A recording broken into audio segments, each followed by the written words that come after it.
Bayangkan, Anda bangun suatu pagi dan menyadari bahwa semua nilai yang Anda pegang, moralitas, agama, bahkan kebaikan, tidak lebih dari konstruksi yang hampa. Dunia tidak memiliki makna inheren. Semua hanya ilusi yang diwariskan dari generasi ke generasi tanpa fondasi yang kokoh. Anda tidak sedang mengalami kehilangan arah. Anda sedang mengalami nihilisme.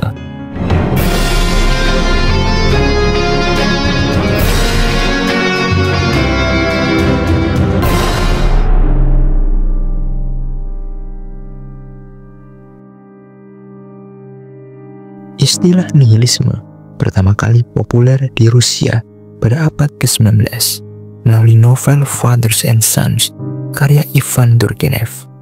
Dalam novel tersebut, tokoh utamanya dianggap sebagai seorang nihilis, seorang yang menolak tradisi, agama, dan otoritas konvensional.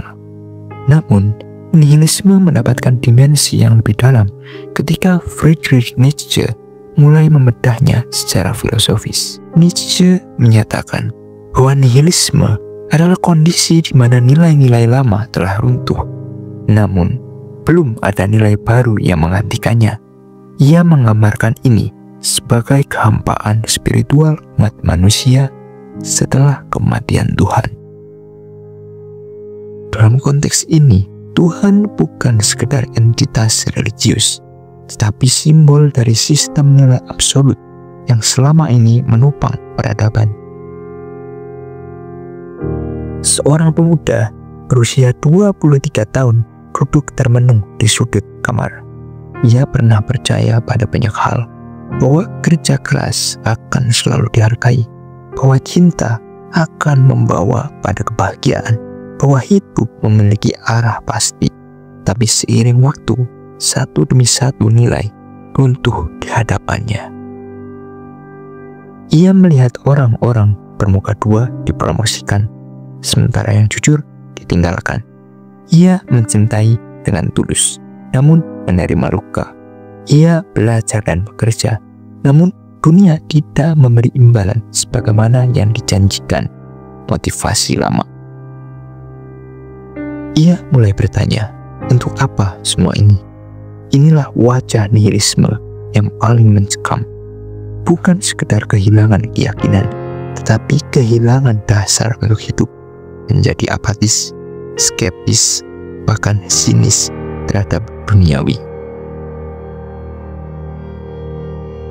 Nietzsche membedakan antara nihilisme pasif dan aktif.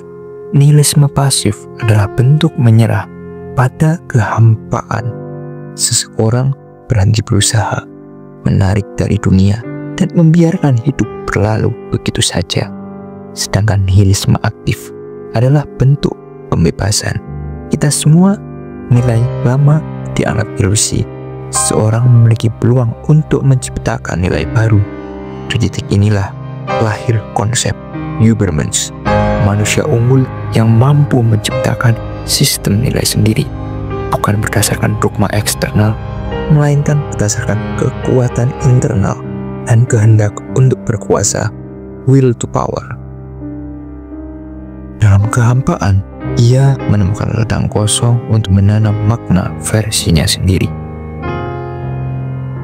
Nihilisme tidak berarti bahwa hidup tidak memiliki arti. Ia hanya menyatakan bahwa arti itu datang dari luar, bukan dari agama, negara, atau masyarakat. Arti hidup harus diciptakan dari dalam diri sendiri. Ketika seorang memahami hal ini, ia tidak lagi mencari makna seperti menemukan harta yang tersembunyi. Ia menciptakan makna seperti seniman yang melukis di atas kanvas. Inilah transformasi dari penderitaan eksistensial menjadi kekuatan kreatif. Nihilisme, jika dipahami dengan dalam, bukan akhir dari perjalanan, melainkan titik awal dari makna yang otentik. Ia adalah medan kosong yang menanti untuk dijelajahi, bukan jurang untuk ditenggelami. Nihilisme bukan kutukan, tapi cermin. Ia memaksa kita melihat banyak bahwa yang kita yakini sebenarnya adalah topeng yang kita warisi. Dalam kehancuran nilai lama, terbuka peluang untuk membangun ulang sesuatu yang lebih jujur, lebih personal, lebih kuat.